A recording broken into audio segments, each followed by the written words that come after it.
What is up, you guys? This is For the Femmes, and we are here with our very special, one of our good friends, Miss Alana. We've talked about her and her wife a lot. Yeah. Now that you're able to be here. Yay, I'm excited to be here. we really do talk about you guys a lot. I know.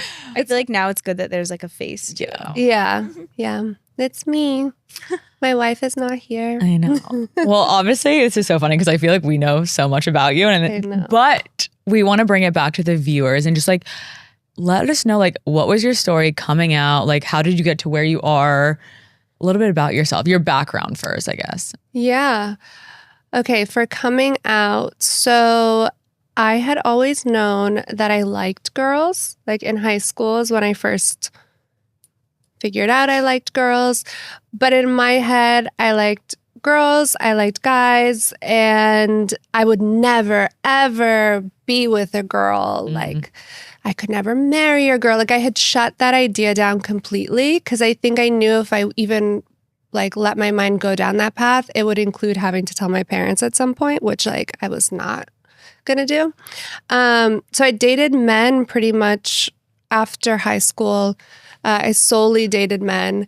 And then it got to the point where I was like 23 and I was like, I'm severely missing something in all of these relationships. Like I would have all of these things and it just like wasn't ever this like emotional connection for me. And I was like, I'm missing something. Yeah. And then I went on a date with a woman and I was like, oh, this is what I've been missing. And then, yeah, I met my wife like 4 months later.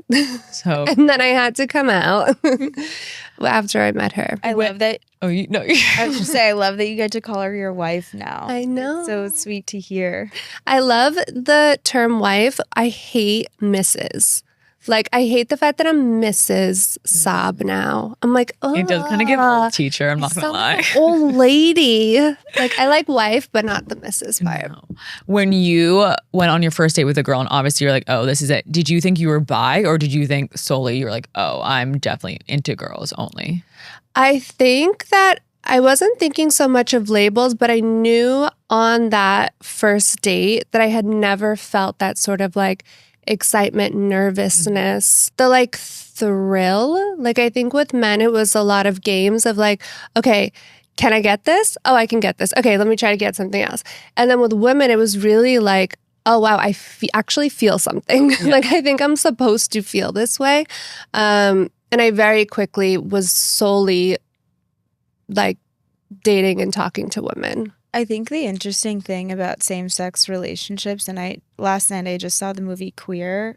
I don't know if you I haven't seen it yet. Yeah, and it's they did this choreography scene where they were like, and then they used like AI, I guess, to like make them go inside of each other. Like, and I feel like when you're in a same-sex relationship, you kind of just feel like, oh my God, I love this person so much. I want to like be inside of you all the time and just like, and not in like a sexual way, be inside of you, but like physically. Yeah. Yeah. There's I like think an emotional connection. Yeah, it's so deep, I think, beyond just like maybe a straight relationship. Not that straight relationships are not, Yeah. emotionally intense and you can't have that. But I think especially with same-sex relationships, it's just more. It feels so different. It really does. No, I definitely agree with that. I feel like, I don't know if it's because we're the same sex and I hate saying that, but it is true. Like even when you date a guy, they can be your best friend and your partner. But when you date a girl, like they're your best friend's partner. But you're so right. It's so connected more than I think kind of like a stronger level than with a guy. Personally, though, I don't know. You're right. It could be different with other people, but I think so too. Yeah. I think for me, what I realized is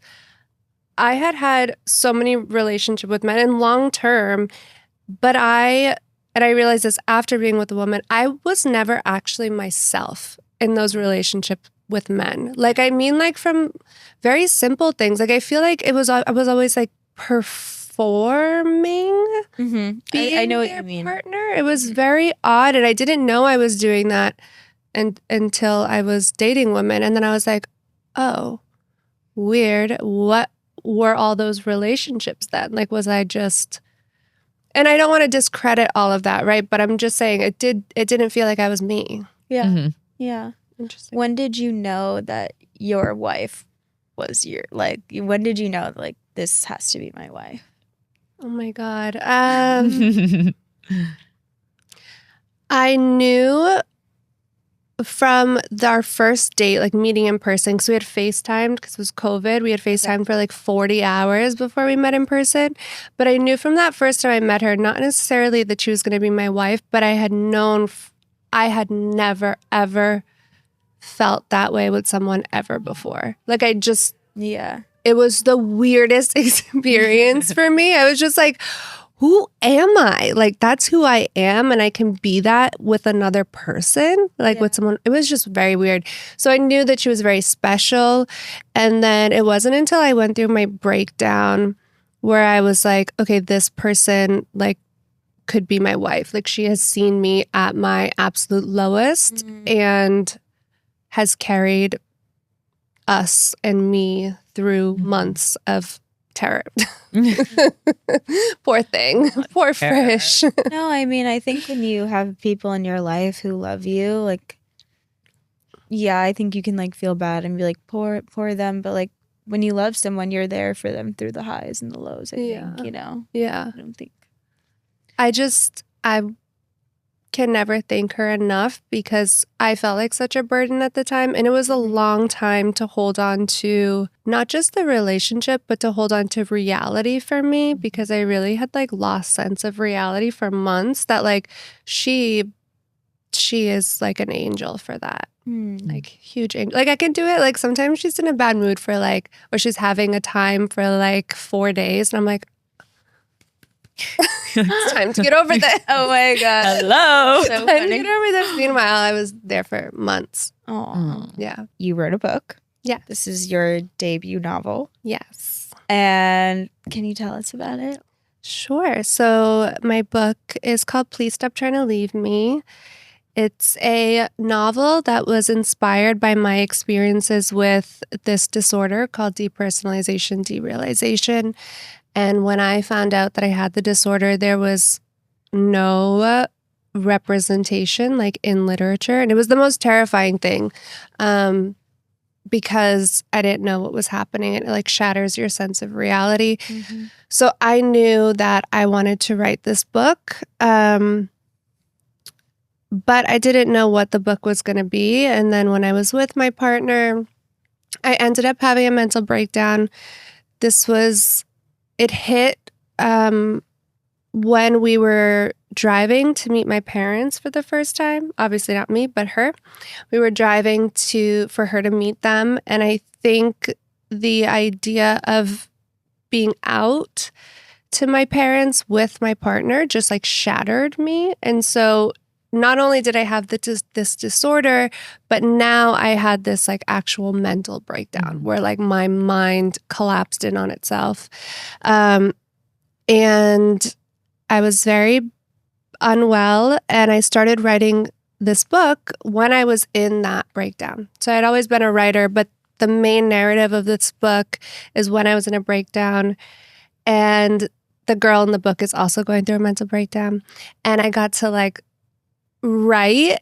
And meanwhile, I'm like losing my mind in my reality. But when I would sit down to write it, I would like laugh at the character. Like she was so funny. She was like being wild. And I don't know, giving someone else that terror and having the space to like write about someone else going through it while I was, it was super helpful and like very therapeutic. Yeah. How did you kind of come about thinking that, okay, you're having a mental breakdown? Because I feel like sometimes everyone would be like, oh, it's just like you're having your own thing, you're going through your own issues. But like, how did you know that like it was time to like actually figure out what's going on with me? Oh my God. It's a great question. I actually had like an 18-year-old the other day like, ask me like, how did you know you were going through a mental breakdown? And I was like, well, I was seeing signs from God. So I think that's when I knew that something was not right because I thought God was like every billboard, everything.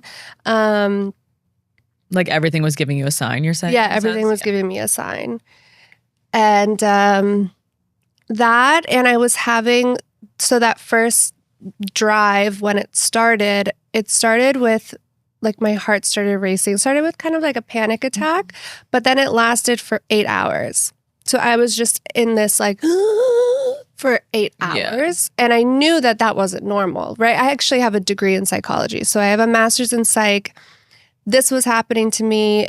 And the mind is such like an enigma to its own self that I couldn't even pinpoint like, oh, maybe it's because you're driving to your parents' house and they haven't seen you as gay. Yeah. My mind didn't even go there because it was just it literally shattered. So I knew from like the repeated panic attacks, the kind of like delusional thoughts, and I would just wake up and the thoughts would be running. Yeah. It was just so bad. It was so bad.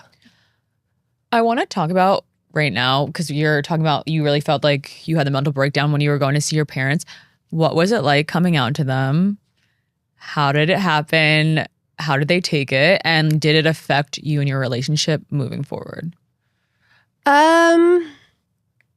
So I will say that like I started dating Frisch, had only really come to terms with me wanting to be with a woman for 4 months at that point, right? Just started dating Frisch, and I got caught in a lie because my mom had my location and she was like, you're supposed to be quarantining and you're not in your apartment. Oh my gosh. And I, being me, was like, you know what? I'm already caught in a lie. It's a global pandemic. I'm just gonna tell them that I'm gay.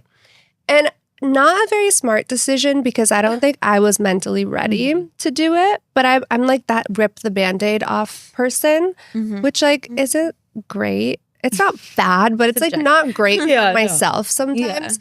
My dad was super cool with it. My mom was in shock, but she came around relatively quickly for the stories that I've heard. Like she was definitely like, all right, we'll see how long this lasts. Yeah. Family was like that too. Yeah. There was like, think oh, it's it's a common. phase. Yeah. So it actually went decently okay.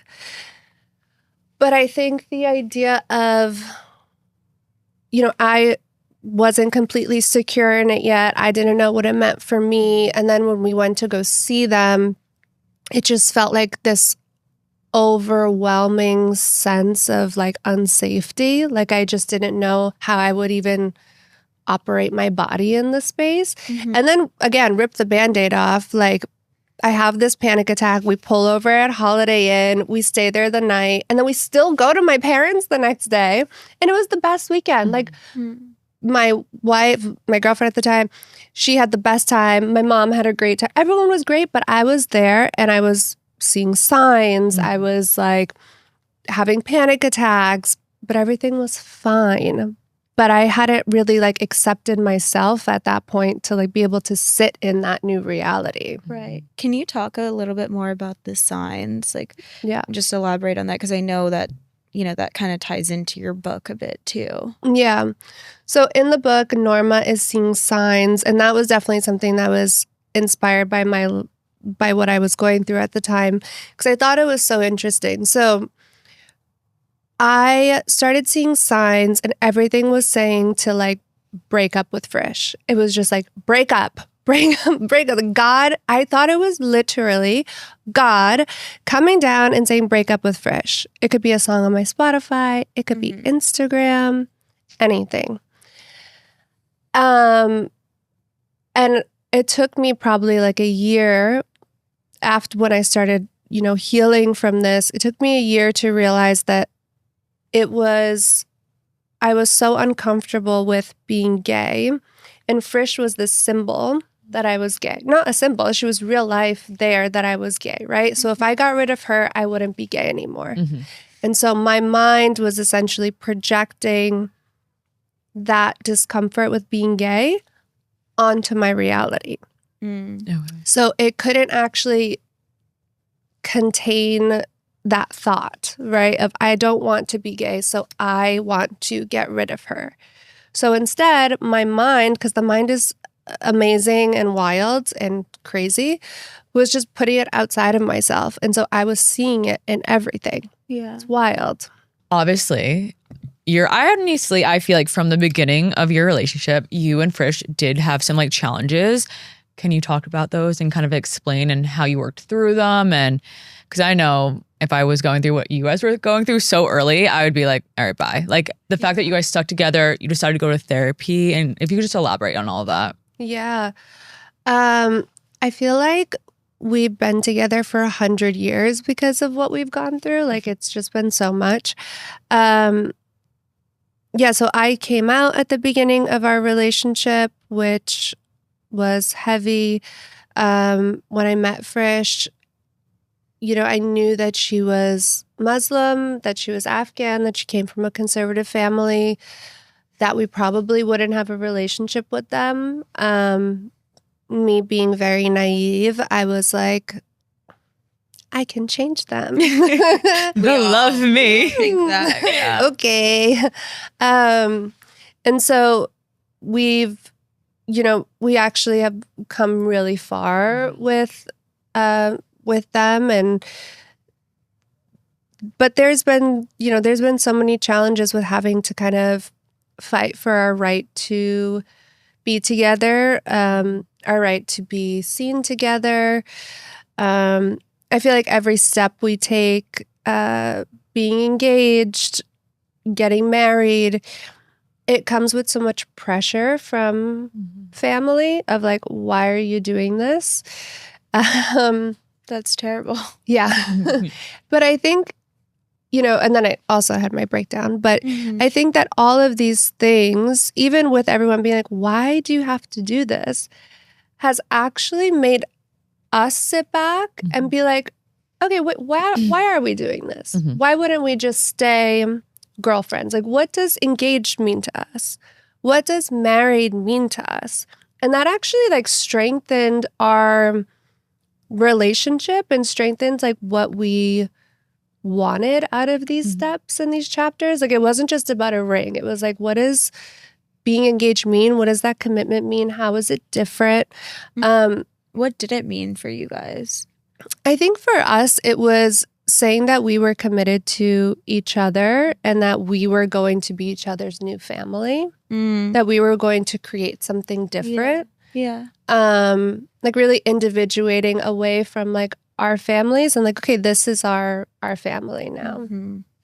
That's beautiful. Yeah, that meant a lot too, because we come from very strong like families that have our families are totally different too, very different ideals, but very strong opinions. And it was like, okay, what do we want to build? Who do you think the book is for? I feel like this book, like my dad tried to pick it up and read it, and there's been some people who have tried to pick it up and read it who are a little bit older, and they're like, I don't get it. And I wrote it really experimentally. So like, when you have depersonalization disorder, you question the reality of things. Like you don't know what's real and what's not. And so the way that I wrote it, the reader doesn't actually know what's real and what's not, like what's actually being said, what's not being said. So it's kind of this like game for the reader that can be either really fun to like think about for them or really not fun. So if you're someone that like likes to be challenged and likes something that's not just like, okay, I'm just reading a plot that's like whatever, but is challenging the idea of what a story can do, I think that's good. Don't read it if you're in the middle of a mental breakdown or that happened to me. Then they told me no more reading. Yeah. You came over. Frisch was like, stop reading. I know. It's like, yeah, because it can be, because it's written in that way, it can be really disorienting, right? Yeah. And that can be fun for someone who has experienced it and is now out of it. But when you're in it, it's like, wait, what? Yeah. So I think like young people who understand or are curious about mental health issues or who have gone through them and are, in a healed or safe spot to read it. It's a great book for that. And then it is a queer love story at the core of it. So I think it resonates with a lot of people who are queer. Can you tell us what DPDR is? Yeah. So it's a dissociative disorder. What does that mean? So if you have DPDR, there are two sides to it. There's depersonalization, which is when you feel like you're not real. And then there's derealization, where you feel like your external world isn't real. And so I only knew I had it because I had this awful episode where I had just gotten in a taxi one day and I felt myself grab my phone and I just kept going like this. And I was like, what is going on? And then all of the sudden, like my entire visual field started to shake. Like it started to shake back and forth. And then I was just like, oh, none of this is real. This is like a movie. But it's not psychosis in the way that like I was like, oh, great, it's not real. I'm going to go fly off a building. Yeah, like you're still aware. You're still aware. And you're like, this isn't supposed to feel like this, but this doesn't feel real. It feels like you're in the in-between. Yeah. It's so weird. So that's derealization. And then depersonalization is when you feel like you're unreal. So that, you know, I get that when I would look in the mirror and I'd be like, I know that's supposed to be me, but that's not me. And again, you know, that's not how it's supposed to be. And so it's really scary. Like it's a scary thing before you have language for it. But at the core of it, it comes from trauma and it comes from anxiety. So these are coping mechanisms that your brain has developed, that your mind has developed because things weren't right at some point. Because your mind was trying to escape and be like, oh, it's fine. None of this is real. Right? It was actually it's a way for your mind to protect itself. Wow. It's trying to protect the person that it's happening to. Of course, as you get older and you're outside of traumatic situations, it's not useful. And so, you know, a lot of people, there's actually not a lot about DPDR, but what there is about it, people are like, it's not curable. You're always going to be like this. That's just blatantly not true. I have done extensive therapy with someone who specializes in it, and I get episodes once in a while now, and they're not terrifying. They might last 5 seconds, but they're not months of it. They're not hours of it. They're seconds, and I know why they happen. I can start to like go back and be like, okay, that thing made me so anxious that I went, I'm out of here, and like pop out. So there is treatment out there that's super helpful for it, and just having the awareness that it is from anxiety, right, and it is from trauma, and you're not going crazy. So yeah, that's DPDR in a nutshell. Would you want to tell people, like, how did you get your treatment? How is this treatable? Is it something you just kind of live with and you have to work on? Like, what was your next steps once you found out what it was, I guess? Yeah, so the problem was I was seeing a therapist actually at the time that I had that really bad episode, right? And so I didn't realize I had been doing this my whole life until I had this derealization episode. I had been depersonalizing. I just thought that was what being human was. Like you just had some moments where you're like, this doesn't feel like my hand. I thought that was just being human.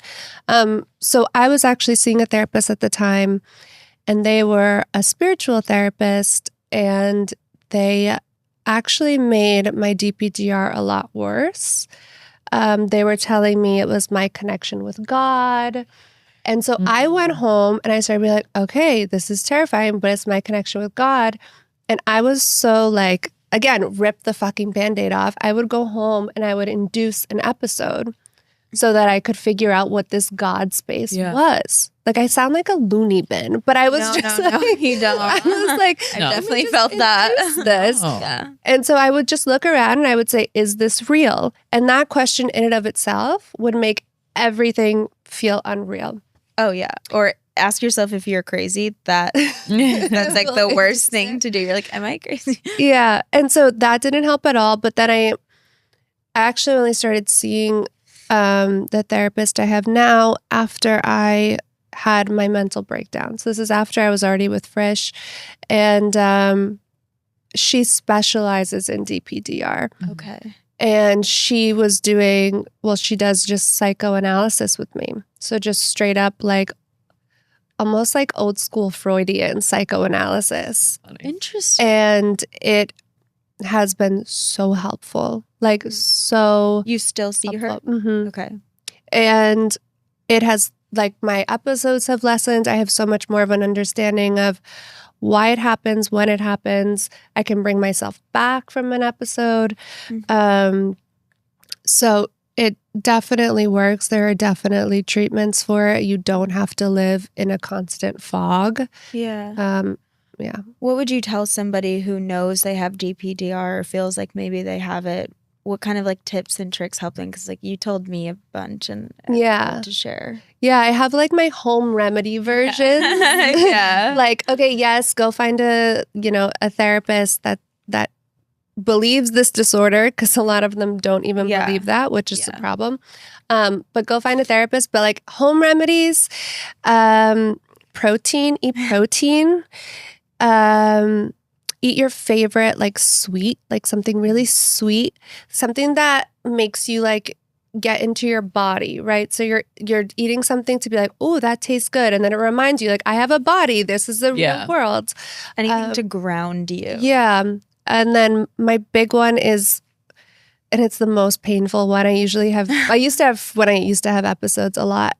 Frisch used to do it for me, where I would have to go in the tub and wash from my knee down with freezing cold water and Epsom salts, and like really like just sit there in the cold water. So she would do that for me. That was a really helpful one.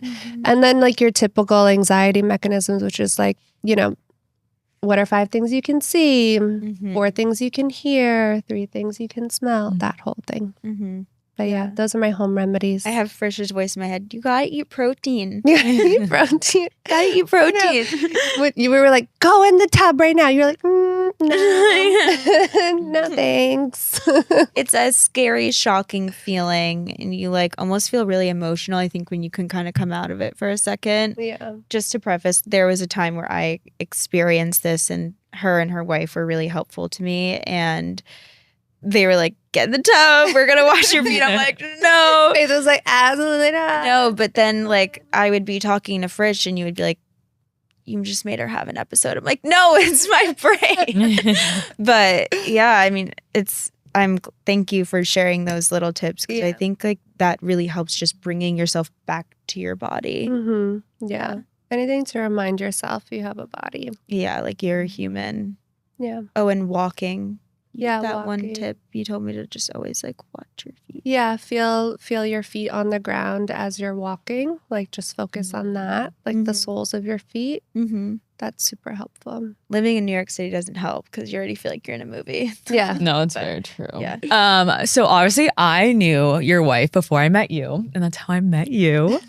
And she just got out of a relationship, and she was kind of going through a lot as well. And you met her at a very, very hard time. I love my Frisch so much, but that was a very hard time for her. In the best way possible, it was. How was it, first of all, your first real girlfriend having to deal with that, and then only a few months later, you kind of having your mental breakdown? That's intense. Yeah, like that's a lot in the beginning.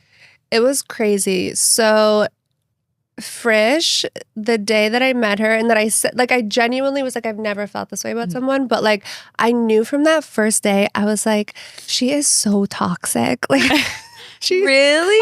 Oh my Old Frisch was. Old Frisch was so like toxic. I think she was just young. She was a playboy back in the day. Really? Like, 31. oh, you can't even bring age God. into it. Maybe I'm being too nice. Yeah. Well, she had come out of a really like, she has such a good heart, but she had come out of this like really tumultuous relationship where she was dragged along for like a year in hell. And so I don't blame her for like not being able to trust and, you know, having the fears that she did, or even the back and forth. It was more like, I trust this. And then it would almost be like she'd get this like fear from her past, and then she would kind of act out. How would she act out? Like just not want to talk to you, or like? Yeah, or I think there was she would just like shut down. Okay. It was this thing where if she had an insecurity or a fear thought run through her head, and because of her past, of course, she was going to have these kind of insecurities, especially being with someone who had been with men before. I think it triggered a lot of her insecurities. And I think just like who I was triggered some of that. And she would just like shut down, or she just like wouldn't be nice. And I'm like, what is going on? Like, what is going on? And so it was definitely difficult. Like, we had this tumultuous beginning in that way. Like, I think when she would get triggered and she would shut down, that would then trigger me. Like, then it was like naturally. so we were just triggering each other over and over and over.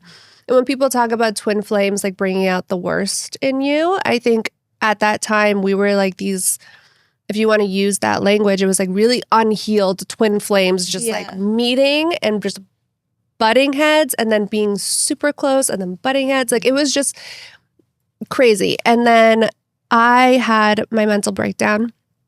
And because I was in such a state of unwellness and I couldn't get a grasp on anything, because I was very passive before as a person, which is wild to think because I feel like I'm super direct now, but I was very passive.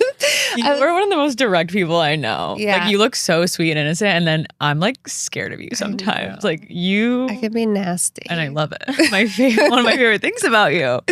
But because I was in that state, I finally was just like, when you do this, it's wrong. When you do this, it's wrong. When you do this. And I finally just blew up. And I was like, I can't handle when you do these things. Right? The breakdown wasn't because of her, but the breakdown actually like let me just like break open and be like, hey, you're hurting me in these ways. And I woke up the day after I did that.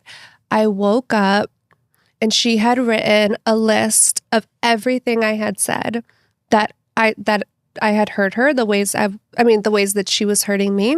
She had written everything, and she had written trying to understand why she had done that and how she could not do it and how she was going to work on it in therapy. Every single thing. And she like sat me down and she was like, I'm so sorry. Wow, that takes a lot. Sweet. And that's what I mean. Like, when I went through my breakdown, I was like, oh, this is my wife. Like, this is wifey. Yeah. But at that point, we knew we had done a year of this kind of negative pattern, and it doesn't take just one note document to change that, right? And so, being a big believer in therapy, I was like, let's do couples therapy. She was like, great. And this was a year into your relationship. I actually think we started couples therapy. I feel like I remember you 8 saying months? sooner. Yeah. I was going to say 8 months into our relationship. Did you or Frisch like ever be like, okay, if we already have to do couples therapy, like this is not gonna work? Because I think that's what everyone thinks about couples therapy super early. Like, I remember Faith was like, I'm gonna do it like 3 months in. it was like me, my anxiety brain. I'm like, plan. But like, do you think for you're like, oh my God, this is not gonna work? I think there was definitely a part of me that was like, this is fucking crazy to do with someone 8 months into your relationship. Like, doesn't that just mean it's broken? Yeah. Like, doesn't that just mean you just shouldn't be together?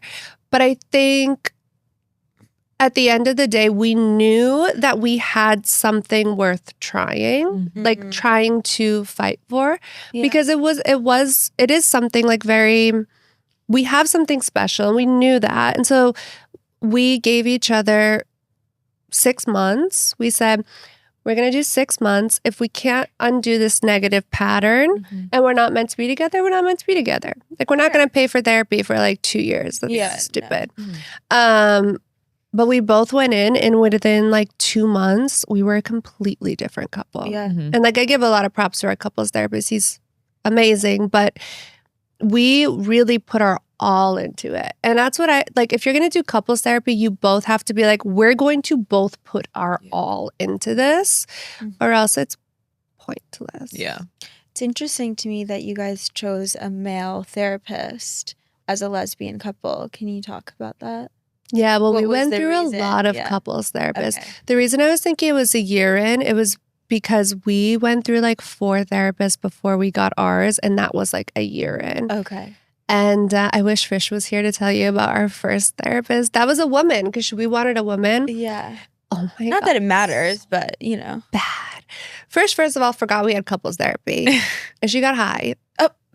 And then the couples therapist made us stare in each other's eyes. And she was like, Alana, I forgot it. she was like, this is our first session. It was 2 High hours. meaning weed. Yes. If any family is watching.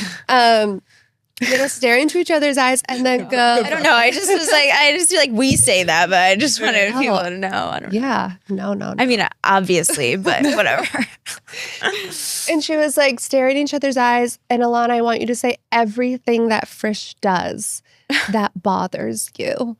We should do that. Oh my God, I'm just kidding. Sorry. Just totally grabbed your boob. And then We should do this. Grab I the know. boob. I said like 4 things, like the main things of why we were in couples therapy. And then the woman was like, no, look at Frisch again. And we were just sitting there.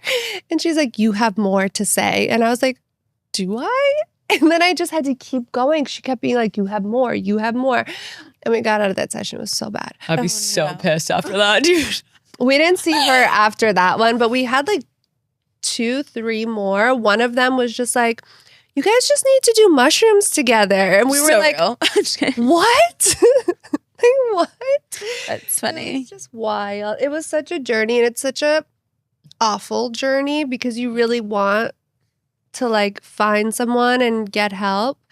But then we ended up finding someone, but it was Yeah. annoying. It was Yeah. an annoying journey. Did you ever feel like couples therapy, because it was very real and raw, and I know your like current therapist is very, he really pushes you guys, and Mhm. I know that for a fact. Did you ever feel like pissed? Like I would have been pissed with some of the stuff that like I know you like, what I'm saying? Like, I don't get mad. I'm someone who like, I just love therapy. I'm like, just tell me like what I need to work on. Even if it's something bad, I'm like, great, now I have something to work on. Frisch, on the other hand, oh my God, her defenses were so high for so long. And even now, sometimes she'll say things and she'll like kind of snap. He'll say things and she'll kind of like snap at him. And I'm always like, oh, like you can't snap at him. Like he's gosh, trying to that's so help funny. you. But it's hard when our therapist never is like, you're right, you're wrong. yeah. But when you're doing deep therapy work, like you're supposed to get mad at your therapist, right? Like if you're not getting mad at your therapist, they're probably not like pushing you, Yeah. challenging you enough, right? Because Yeah. your defenses are up. But yeah, Frisch would get mad all the time. And then I would get out and I was like, why can't you just like take it?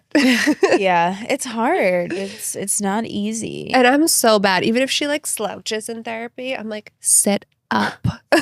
I'm like, this is $400. No, literally. Sit up. Couples therapy is ridiculous. No, it's Yeah. so intense. But I feel like- love it.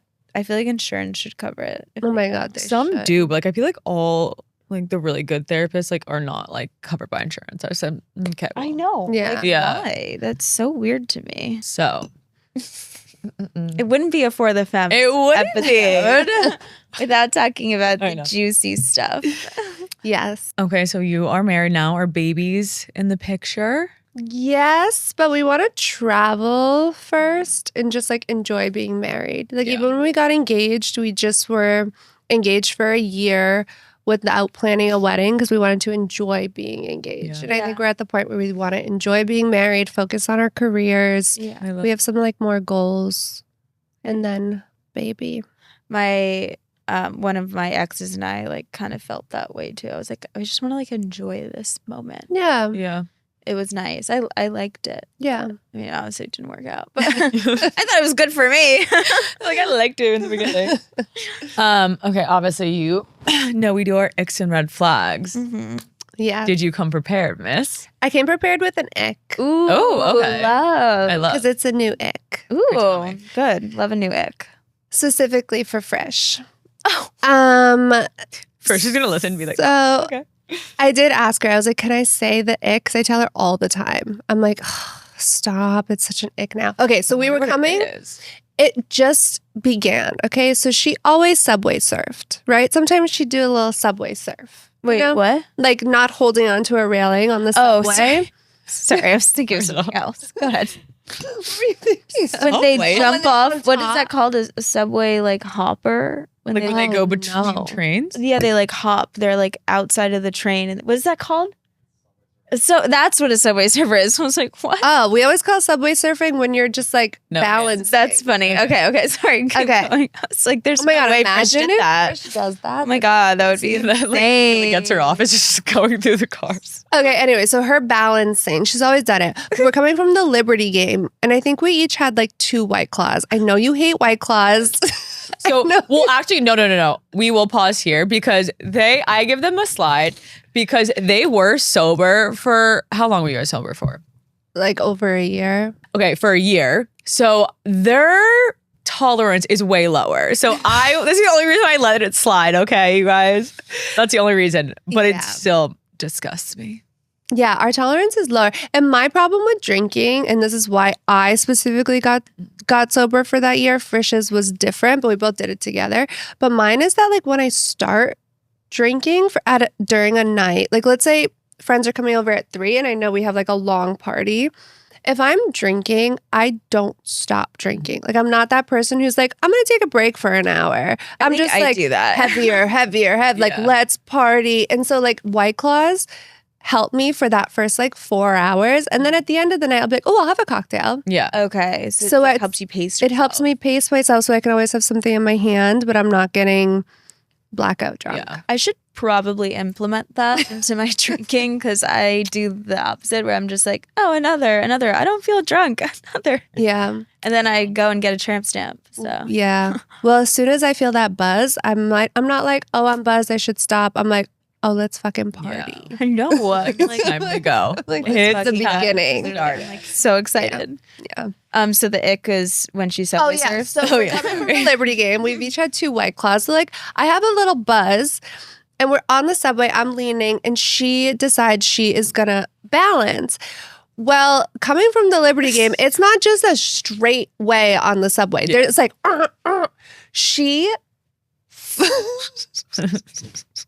she flung and she hit her head up side of the Stop it. subway and she like fell and then she like got up and she was like, what happened? And I was like, are you fucking kidding? the fuck up.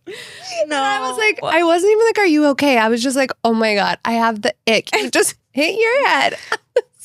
like, oh, like, oh my God. And everyone was looking at her and I was like, oh. So now every like, time I'm she like moving. balances, she kind of like this on the train. I'm like, Just hold on. That is Hold kind of on. like, that's like so awkward when you're on the train No, and it's you so like true. move from Yeah. the train. That's like Yes. the worst thing. I'm ever. like, just lean. If you don't want to like hold, just like Yeah. lean. You know what else I really noticed about Subway? Like when it's like kind of packed and you like are sitting down. But I like to get the end, obviously. But sometimes you don't, you know? Sometimes you have to get like the one right by the pole, which Yeah. sucks. And then you're squeezed up. But when some people like sit next to you, like you don't realize how fucking close you are to strangers. Cause like, I especially with know. coats, I'm like, Weird. I can literally feel their coat on me. I Yeah. hate it. That's why I don't like to sit in the winter.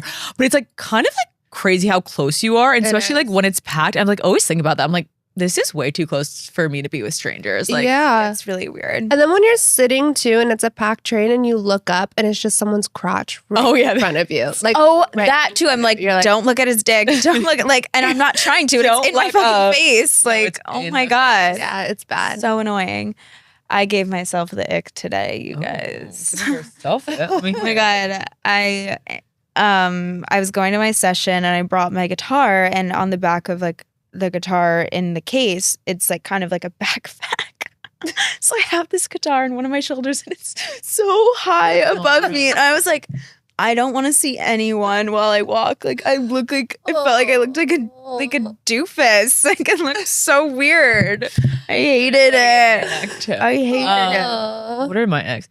I think my ick is, and I recently have seen this, a girl. Okay, no. Let me preface because everyone thinks I'm like a hater on guys. I love when a man shows his emotion. I think it's really sweet. That's great. But it's when they do something so in the wrong, clearly, and then they start like not crying in front of me, but like almost like whimpering. Like I'm like, really not cute. One, you are in the wrong. Two, if you're gonna cry, like at least I guess fucking cry. But like the whimpering, like a little like baby, is what really gets it. No, it wasn't. Oh. It wasn't mine, but I was witness. And I was just, like. So very interesting. Like, a man just like whimpering really got me. It was like the and like a little whimpering. Anyone, yeah, actually too. Unless you're like experiencing like a death in the family or something. Yeah, like something actually sad. Yeah, like something you did. Sorry, I want to be with you, but I cheated on you. Like, oh, it's so fucking true. They always. It's like when they're the most sad. They're like, they really bring out the acting skills from that. Have you guys ever heard of the Blue Man Group? Yes. Yeah, like the mess things. They're fucking like everywhere, right? Wait, I thought that was like a thing like when I was like 5. No, there's still a thing. I was walking in NoHo and there was like a thing. It was like Blue Man. I was like, wait, has anyone ever gone to see the Blue Man Group? Like, how are they in business? And they're like everywhere. They're Vegas. Like the public. It's near like Astor Place. Yeah. Wait, they have an actual location here? Yeah, they have a location. They've had it ever like isn't that ever since they've been in crazy? the city. Oh, I've never known. I saw them when I was really young. Like, they scared the shit out of me. You gave me someone. You and your family went. You give me that. You give me that energy so hard. We did. We went and they throw toilet paper. I remember thinking it was so cool when I was 10. Oh yeah, but also like sure. imagine going on a date with someone and then being like, yeah, you know, I'm in this music group, and they're like, oh, I'm in the Blue Man Group. No. Do they paint the blue directly on your skin? They have to, but I'm like, you all look the same. Like, it's kind of weird. Like, you all have like the same like big piercing eyes and like these creepy blue faces. Like, who came up with the Blue Man Group? Someone on drugs. For sure.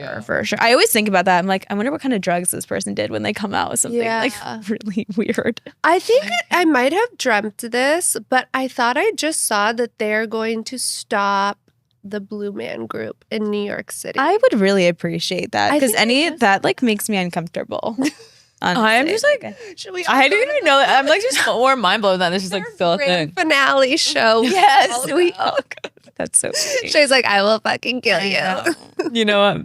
Thank you guys so much for listening. And thank you so much, Alana, for coming on. If you could tell us where everybody can follow you and, you know, keep up with you as well as purchase your book. Yeah. So Instagram, alana.saab. Book, any bookstore pretty much. Amazon does have it. But if you can go to bookshop.org, the money actually goes to bookstores instead of like a big Amazon conglomerate, Bezos, penis, Monopoly. Monopoly. Yeah, remember his spaceship? Oh my God. When he went to space and it looked like a penis.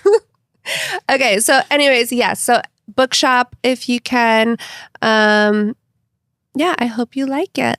Thank you. Thanks for having me. Love you. Thank you guys so much. Please like and share this podcast. It helps us so much. And we'll see you next week. Bye guys.